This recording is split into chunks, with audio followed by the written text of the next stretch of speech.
ბათუმის დრამატულმა თეატრმა 157 თეატრალური სეზონი პრემიერით გახსნა დავით კლდიაშვილის პიესის დარისპანის გასაჭირის მიხედვით სპექტაკლი რეჟისორმა გიორგი კაშიამ დადგა.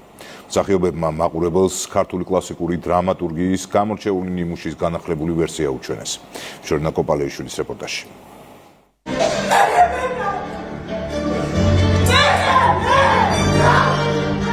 ბათუმის დრამატული თეატრი მაყურებელს სიმბოლურად ქართული თეატრის აღდგენის დღეს პრემიერით დაუბრუნდა.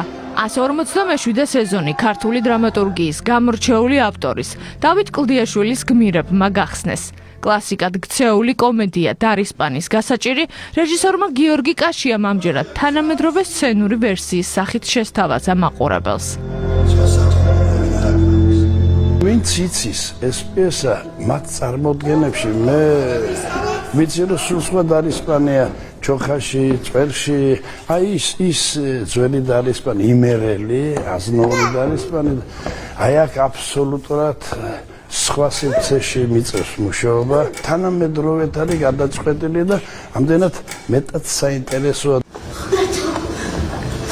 მინდა რომ ფესასმის მაღაზიაში მომხდარიყო ეს ყველაფერი, რომელიც თითქმის აღარ ფუნქციონირებს და ისინი მაინც არ კარგავენ იმედს. ძალიან ბევრ ნიჭიერ რეჟისორს და ძალიან დიდ შემოქმედს აქვს ამ პიესაზე ნამუშევარი და ეს ვერსია ერთ-ერთია, რომელიც მიემატება იმ მრავალ ძალიან მაგარ ნამუშევარს.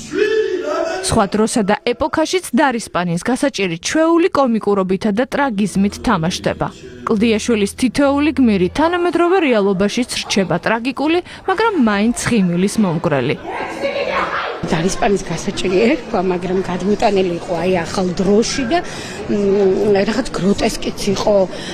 ჩემი პერსონაჟი იყო, არ ვიცი, სუძიებაში ვიყავით და მგონი მივახწია, არ ვიცი. ძალიან ბევრ მაყურებელს მოიზიდავს ეს წარმოდგენა ამ ინტერპრეტაციის გამო, იმიტომ რომ ძალიან საინტერესო აქცენტები არის სპექტაკლში დასმული და ამას შესანიშნავად ართმევს თავს მსახიობები. პრემიერა შედგა, საკმაოდ საინტერესო სპექტაკლი გამოვიდა, ვფიქრობ, რომ მაყურებელი ძალიან კმაყოფილი გავიდა დარბაზიდან.